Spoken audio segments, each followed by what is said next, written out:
So ಅದು spark ಆಗುತ್ತೆ ಅಂತ ಗೊತ್ತಿರ್ಲಿಲ್ಲ, ಬಟ್ ಡೆಫಿನೆಟ್ಲಿ ಅದು ತುಂಬಾ ಸ್ಪಾರ್ಕ್ spark ಆಯ್ತು, ಆಗಿತ್ತು. ತುಂಬಾ ಸ್ಪಾರ್ಕ್ ಆಯ್ತು. ಡೈಲಾಗ್ ನೆನಪಿದ್ಯಾ? ನೆನಪಿದೆ.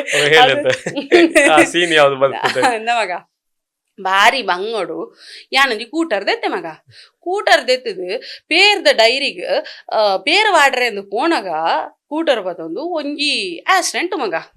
ಆತನಗ ಅಲ್ಪನ್ಪ ಮೂಜಿ ಕಾಸ್ತೆ ಬತ್ತೆ ಅಂದು ಮರ್ಲು ಬನ್ವೆ ಆತನಗ ನೈದ್ದ ಮಗೆ ಬತ್ತೆ ಮಗ. ಅದು ಯಾಕಂತ ಹೇಳಿದ್ರೆ ಆ ಡೈಲಾಗ್ ನಾನ್ ಕ್ಯಾಶುವಲಿ ಕೊಟ್ಟದು.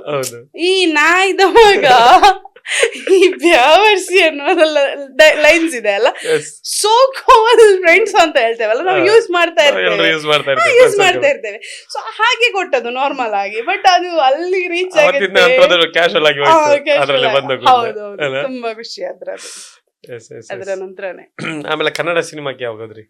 ಕನ್ನಡ ಸಿನಿಮಾಕ್ಕೆ ಅದ್ರ ಇದು ತುಳು ಸಿನಿಮಾ ಆಗ್ತಿರುವಾಗ್ಲೇ ಆರಾರಿರಾರು, ಆಮೇಲೆ ಪುರುಷೋತ್ತಮನ್ ಪ್ರಸಂಗ, ಆಮೇಲೆ ನಾನ್ ವೆಜ್, ಸೊ ಇದೆಲ್ಲ ಶೂಟ್ಸ್ ಆಗ್ತಾ ಇತ್ತು. ಬಟ್ ಅದ್ರಲ್ಲೂ ಕನ್ನಡದಲ್ಲಿ ನನ್ಗೆ ಒಂದ್ ಬ್ರೇಕ್ ಕೊಟ್ಟದ್ದು ಅಂತ ಹೇಳಿದ್ರೆ ಕೃಷ್ಣನ್ ಪ್ರಣಯ ಸಖಿ.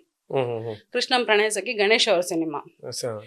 ಸೊ ಗಣೇಶ್ ಹೆಣ್ಣು ನೋಡ್ಲಿಕ್ಕೆ ಬರುವಂತ ಇದ್ರಲ್ಲಿ ನಾನು ಹೆಣ್ಣಾಗಿರ್ತೇನೆ, ನೋಡ್ಲಿಕ್ಕೆ ಹೆಣ್ಣು ನಾನು. ಸೊ ಅದೊಂದು ಫನ್ನಿ ಒಂದು ಸೀಕ್ವೆನ್ಸ್ ಅದು.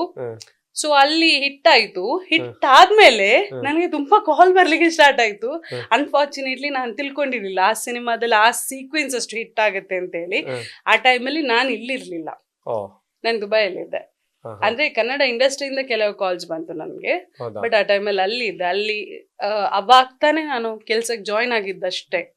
ನಂಗೆ ಲೀವ್ ಕೊಡ್ತಾ ಇರ್ಲಿಲ್ಲ. ಇಲ್ಲಾಂದ್ರೆ ಇನ್ ಕೇಸ್ ಅವ್ರು ಲೀವ್ ಕೊಟ್ಟಿದ್ರೆ ಕ್ವಿಟ್ ಮಾಡಿ ಬರುವ ಅಂತ ಇದ್ದೆ, ಬಟ್ ಮನೆ ಪರಿಸ್ಥಿತಿ ಸರಿ ಇರ್ಲಿಲ್ಲ. ಸೊ ಅದಕ್ಕೋಸ್ಕರ ಅಲ್ಲೇ ನಿಲ್ಬೇಕಾಯ್ತು. ಸೊ ಹಾಗಾಗಿ